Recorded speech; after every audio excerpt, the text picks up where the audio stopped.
Hey guys, it's Kavetta. Welcome or welcome back to my channel. Okay, this video has been in the making for forever. Take number 3. Take number 100 at this point, you guys. I don't know what's happening. It's just been crazy. So I couldn't record, and then when I try to record, I'm just having camera issues. My thing's about to die, and I'm like, okay, let me just talk and see when it dies, it dies. Alright, so in today's video, I'm going to go over how much we spent in Guatemala. That's where we started our Central America journey. So we're going to go over that. I'll give you some of the, ways to get around, what we did, because I couldn't find a ton of information on getting around, and especially post-COVID, not a whole lot out there. So let's go over not exactly, but a rough estimate of how much we spent and how we got from place to place in Guatemala. You guys, okay. I'm going to try to not let my setup fall. If I'm looking here, I'm looking at the phone to see all my numbers and information. All right, so I'm going to include the flight that we had to get to Guatemala from Miami. That was $407.94. I wanted to start in Belize, but the flights to Belize were just ridiculous. I don't know what was happening with that. Even now, I was just checking, here and there to see what the prices to Belize are looking like. Ridiculous. Like $600-700 each person from Miami or Fort Lauderdale. So I started in Guatemala instead. So what we did was fly into Guatemala City. We did not stay in Guatemala City. You can if you want to, but I've just heard it's not the safest. But there are safe pockets. So if you stay within that, little section or whatever, you should be fine. I haven't heard anyone having any issues so far, but you never know. I just wanted to go somewhere where, we'll be okay, and it's one of the safest places. So we just we didn't book the shuttle, but once you get out of the airport, you can get a shuttle right outside. They have a little desk area where you can just go up, get a shuttle, Guatemala City to Antigua, and that was $15 per person. I wanted to use an Uber because Uber would have been $25 to $30, and especially because we're traveling 3 people, it would be $15 each, so that was $45, but I did bargain it down to $10 a person. Somewhere around there, so that worked. But if you wanted to use Uber, you could, but I didn't have data at the time, and there's no data when you get in past immigration. So if you want to book an Uber and you don't have data, definitely do it before you pass immigration. It shouldn't take too long, so the Uber won't be waiting, and you just go out, grab your Uber, and go. So if you're traveling with more than 1 people, Uber would probably be, your best option, because it's 2 people paying $15. That would be $30, and you have your private car. All right, so we went straight to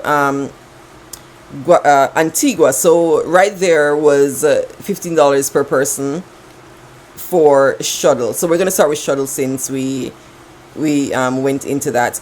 The other shuttles that we took, so shuttles came to $84.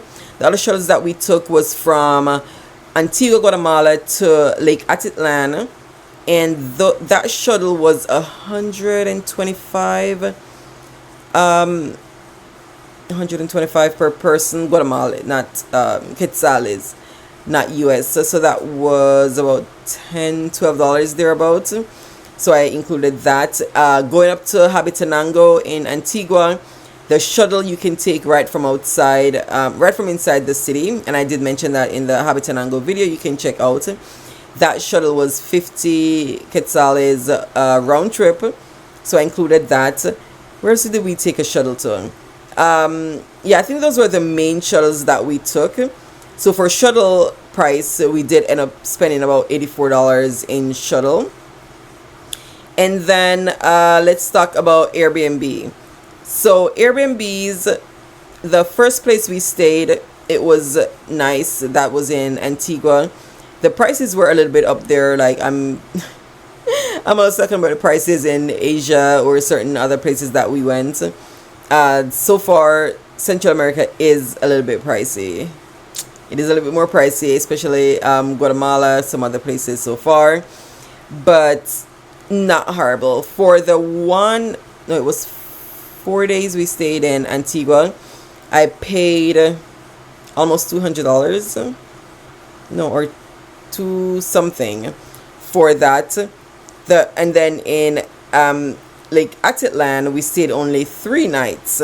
So the total for Airbnb came out to $314 for 7 nights. And I know you're like, oh, that's not too expensive for 3 people.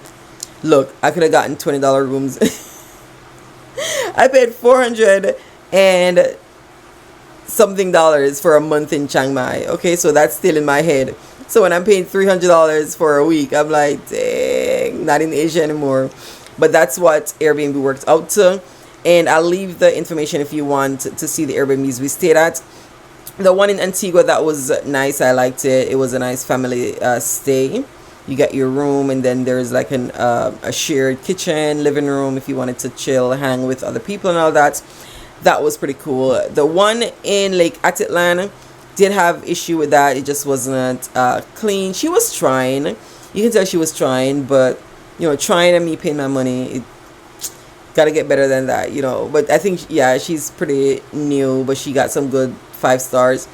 I'm hardly trusting 5 stars on Airbnb anymore, you guys, because it's been a mess, and you'll hear about the other messes. Okay, so that's what we paid in Airbnb for a week. And then food was again a little bit up there, but we did splurge here and there, and then we did eat Western food. I know we just came back from Florida, but we still tried to have food that, you know, kind of remind us of home. They had Wendy's. They had we had an amazing Indian dinner in Antigua. It was so good, the beef shawarma and all that. Food, we spent $238, and that's for all 3 of us, you guys. So for food we spent $238. So, you know, for a week, not too bad. And remember, like I'm saying, these were all, you know, way less in Asia, and I need to just adjust my head, because when we were in Europe it was more expensive, and then we went to Asia, and like all of a sudden Asia is setting the standard for prices. Like, it's still not that bad. I'm just I'm just too spoiled. Okay, so then attractions. We did hike Volcan Pacaya. That was amazing, and like I said, I did videos for each of these, so if you want to see in depth what we did, and I did mention cost and everything in those, it was $125 per person to go up, not dollars, quetzales per person to go up, and you get a guide. And then when you went to the park, you had to pay 100 quetzales for the entrance fee to the park. So it worked out to be right around 20 or so dollars per person for Pacaya. And then for Habitanango we did that also. It was a 40 quetzales entrance fee. So that was right around $5 for the entrance fee for that, times 3.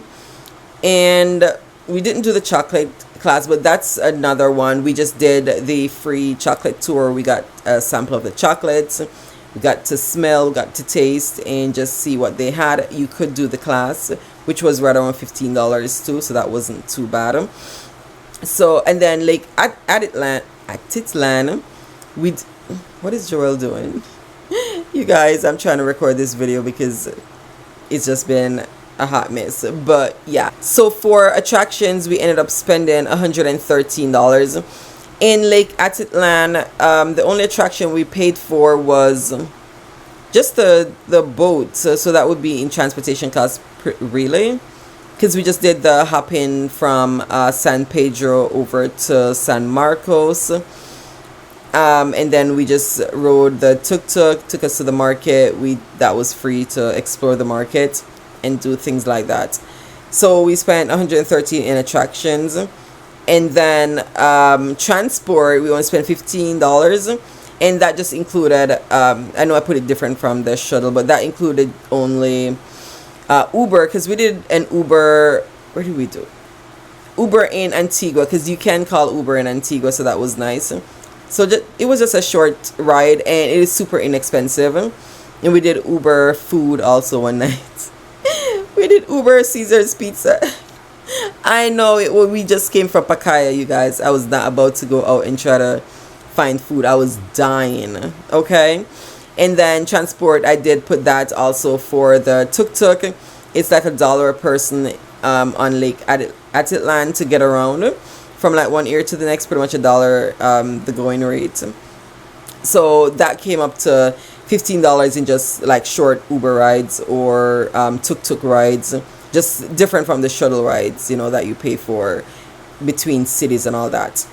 And then other, we have $12. I don't know what Jorel is the one that's in charge of writing all of these, you guys. So he said we spent $12 in others. Oh, maybe like his we bought a cheap pair of shoes for Kalel because he needed some sneakers to get up to Pacaya because he left his sneakers in Florida. So we did grab that. It was like a couple bucks, and it's still going. I mean, it hasn't broken down yet. And then we got Dramamine, so I think, you know, little things like that. Okay, so the total we spent in Guatemala for a week, including the flight, that was $407. So if you want to take the flight out, you know, minus subtract that, but we spent a total of $1,184 for a week for 3 people. Food, attractions, shuttle, transport, like I said. So I don't know, tell me, what do you guys think? Was that decent? Was that too much? But we weren't really, I kind of was watching my pockets, but it wasn't bad. Okay, so then I said I was going to tell you now.